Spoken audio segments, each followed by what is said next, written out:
الحمد لله رب العالمين والصلاة والسلام على رسول الله صلى الله عليه وسلم. اللهم إني تبت إليك وإني من المسلمين. علماء جزاهم الله خير ayaa caddeeyeen waxa meeshaan ka dhacay sharci ahaan waxa ay yihiin taas ay dowladdu ku waafaqsan tahay.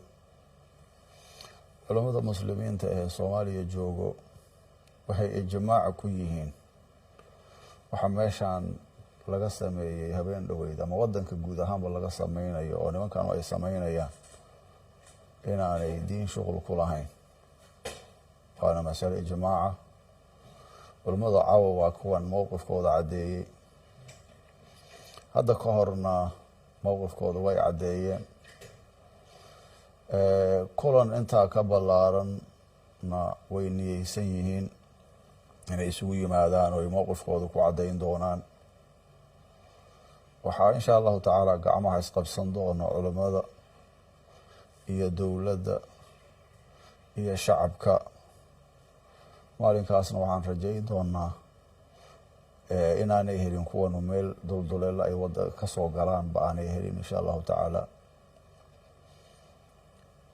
marka hore say culimadaba u tacsiyeeyeen ummadeenna waan u tacsiyeynaynaa. qof kastoo ay wax gaareen dadka dhintay ilaahay waa iska shuhada, ilaahay jannadiisa ha geliyo. kuwa dhaawacna ilaahay hanoo caafiyo. kuwa la argagixiyeyna ilaahay ha dejiyo. hantida burburtayna ilaahay bedelkeeda hana wada siiyo. runtii culimadu way caddeeyeen waxaana waxay yihiin intay ka sheegeena ku filan. ani hadda aayadii axaadiidkeeda soo qaadan maaye intaasaa ku filan. culimadu waxay noo sheegeen nimanka in la iska dhicin karo oo la iska dhiciyo. dhab ahaanna meelo badan baa ummadda intay is-abaabuleen iska dhiciyeen. maalin dhaweyd baxdaan arkayey, waxaa ka dambeysay hadi hiiraan boqol meel ka mid ahaan arkayey. meelo kalena way jiri doonaan. sidoodaba dadka noocaan ah fikirka khaldan ama caqiidada qalloocan nabiga suu sheegay sal alla alay slam xadiidkii muslimka tamriqu maariqatun cinda furqatin min almuslimiin.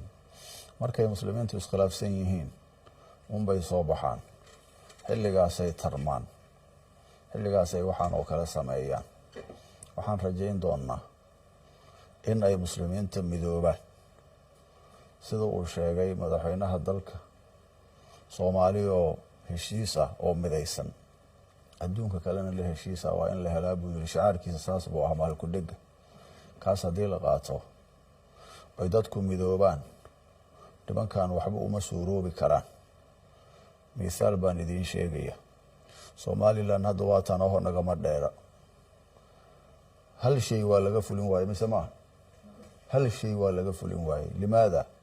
dadka isku duuban, kan geel jiraha iyo kan ganacsiga iyo maamada guriga joogto, qof walba waxa uu arko uu dareen geliya ayuu soo sheegaya. waxba waa laga sameyn waaye. intaas oo kale runtii wax iyo ka badan baa la sameyn karaa. marka hore horta midnimada in la soo ceshado si loo wajaho waxaan meesha ka jiro. tan kale iyadana waxaan dhihi lahaa mashaakilka maanta na haysto oo nimankan ugu sallidan oo sida hadda culimmada ay sheegeen masaajidii dadka lagu leynayo, sujuudda lagu dilayo, rukuuca lagu dilayo, meel walba lagu dilayo, oo qofkii xoolihiisa xoog looga qaadanayo, kadib haddana isagii lagu soo weerarayo oo gurigiisa lagu duminayo oo xaaskiisa carruurtiisa lagu dilayo, inta soo hartay lagu argagixinayo. waa iska uquubo meesha taallo. uquubadaana waxay u baahan tahay marka hore baryada ilaahay iyo horta marka hore ilaahay in la isku xiro oo ilaahay la magan galo. fafiruu ila allahi, xagga ilaahay in loo cararo oo ilaahay la baryo oo la toobad keeno oo runtii la ducaysto oo mashaakilkan xagga ilaahay in la isku xiro. dadka dowladda ah waxaa laga rabaa min alra'iis ila almar'uus inay iyagoo dhan ay ilaahay isku xidhaan. waa in meelahay joogaan uu aadaanka sara mara. waa in wasaarad walba ay aadaankii ka yeeraahoy jamaacada ku tukataa salaada. waa inay iyagu noqdaan dad ilaahay ku xidhan, markaasaa baryadoodana la ajiibi doonaa in sha allahu tacaala. taas marka la sameeyo xagga ilaahay loo cararo, la midoobo, wixii suuragal ahba loo diyaar garoobo, waxaa dhici doonto waxaan mashaakilkan noocaana sida ma og tahay cajiinka xabadda tinta ah looga saaro inay ummaddan isaga saari doonto in sha allahu tacaala.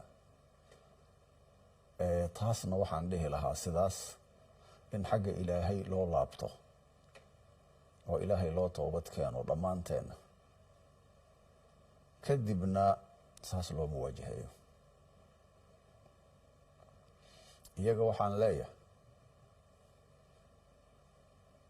war qofku hadduu nool yahay, horena waanu iri kelimadaase meeshaan baa maka eriye, towbuu leeyahay intuu nool yahay, rajuu leeyahay, towbadu waa iska maftuux.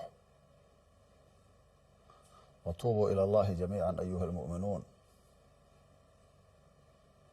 ilaahay haddii qofku u towbad keeno inuu ka aqbalaa la rajaynaya, laakiin qofka aakhir laxda min xayaatihi, daqiiqadii ugu dambeysay, hadduu 100 nafood 200 uu sahaydo uu sii qaato, wax towbo ahoo ka horeeyana aanay jirin, xaaladiisu ma sahlana.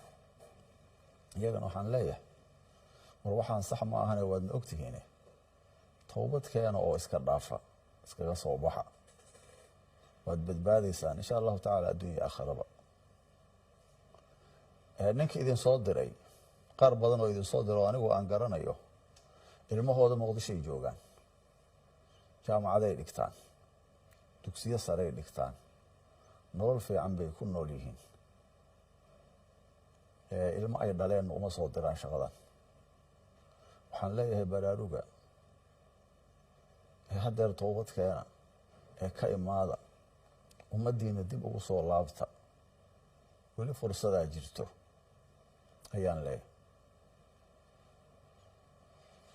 hadda waxaaba la yidhi beryahan waad qunuudayseen baa la yidhi, ogaa culays markuu idinku dhacay, waxaa roon qunuudka inaad ku dartaan ilaahay inuu idin baabi'iyo.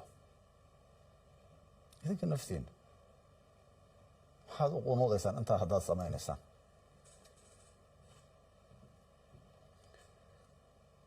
waxaan dhihi lahaa ummadda meel kastoy joogaan inay ogaadaan dantooda inay ku jirto inay midoobaan oo intaan iska dhiciyaan, iska celiyaan.